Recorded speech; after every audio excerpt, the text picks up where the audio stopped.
ఈరోజు ఒక దురదృష్టమైన సంఘటన జరిగింది.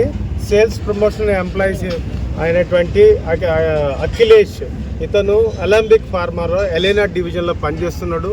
ఇతని యాజమాన్యము జోనల్ సేల్స్ మేనేజరు రుద్రయ్య, అట్లాగే రాజేష్, నిఖిల్ అనేటువంటి లైన్ మేనేజర్స్ ఎవరైతే ఉన్నారో కంపెనీలో తీవ్రమైన మానసికమైన ఒత్తిడికి పెట్టడం వల్ల సేల్స్ నువ్వు గనక చెయ్యకపోతే నిన్ను ఏ కంపెనీలో కూడా ఉండనియము, ఈ ఇండస్ట్రీలో మార్కెటింగ్లోనే నిన్ను ఉంచము, నీకు ఈ రకమైనటువంటి శిక్ష పడుతుంది.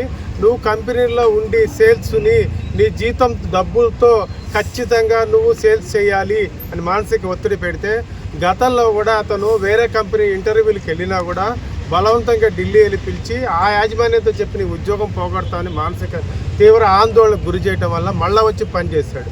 ఈ రకంగా ఇతను బయటకు వెళ్ళిపోయి రిజైన్ చేసి నేను ఉండను ఈ కంపెనీలో అని చెప్పినా కూడా గత రాత్రి అంటే 4వ తారీఖు ఇది సంఘటన జరిగింది. అతను ఉరిపెట్టుకుని చనిపోవడం జరిగింది మానసిక తీవ్ర ఆవేదనతో.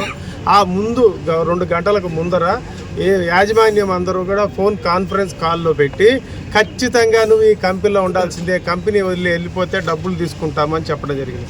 ఇది ఒక భాగం కంపెనీ చేసినటువంటి దుర్మార్గమైనటువంటి తీవ్ర ఒత్తిడి.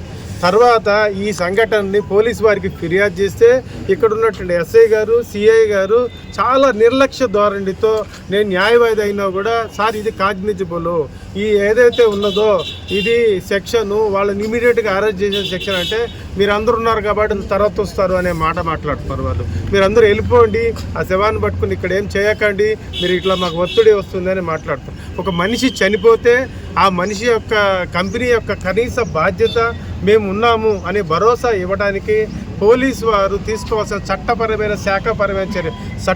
చర్యలు తీసుకోండి అని చెప్తే ఎస్ఐ గారు తీసుకెళ్ళి సిఐ గారిని కలిపారు. సిఐ గారితో కూడా మా ప్రతినిధులు టీఎంఎస్ఆర్ ప్రతినిధులు, న్యాయవాదిగా లీగల్ అడ్వైజర్గా నేను కూడా వెళ్ళి మాట్లాడితే ఆయన ఏమంటారంటే వాళ్ళు ఇప్పుడు రారు తర్వాత వస్తారు అనే మాట మాట్లాడారు. ఇది మా అందరికీ మానసిక ఆవేదన కలుగజేస్తుంది.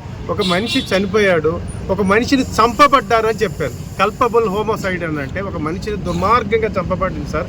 ఈ చంపబడినప్పుడు చట్టాన్ని రక్షించవలసిన పోలీస్ అనేటువంటి స్టేషన్ ఆఫీసర్ అయినట్టు మీరు ఇమీడియట్గా మీ సబార్డినేట్ అయినట్టు ఎస్ఐ గారికి ఆర్డర్స్ ఇచ్చి వాళ్ళని తక్షణమే కోర్టులో ఇక్కడికి వచ్చి పోలీస్ స్టేషన్లో ప్రవేశపెట్టుకొని చట్టపరమైన చర్యలు తీసుకోవాలని చెప్పి మేము ఒత్తిడి చేస్తే వాళ్ళు చాలా నిర్లక్ష్యంగా ప్రవర్తిస్తారు. కాబట్టి ఈ రకంగా చేయటం అనేది వాళ్ళు ఒక కంపెనీ దుర్మార్గం చేస్తే పోలీసు వాళ్ళు ఈ కల్ప్రిట్స్ని ఎవరైతే కుట్రదారులను కాపాడటంలో కూడా ఆలస్యం చేయటం వల్ల కాపాడటం జరుగుతుంది. కాబట్టి పోలీసు వాళ్ళని ముఖ్యంగా డిమాండ్ చేసి ఏంటంటే తక్షణమే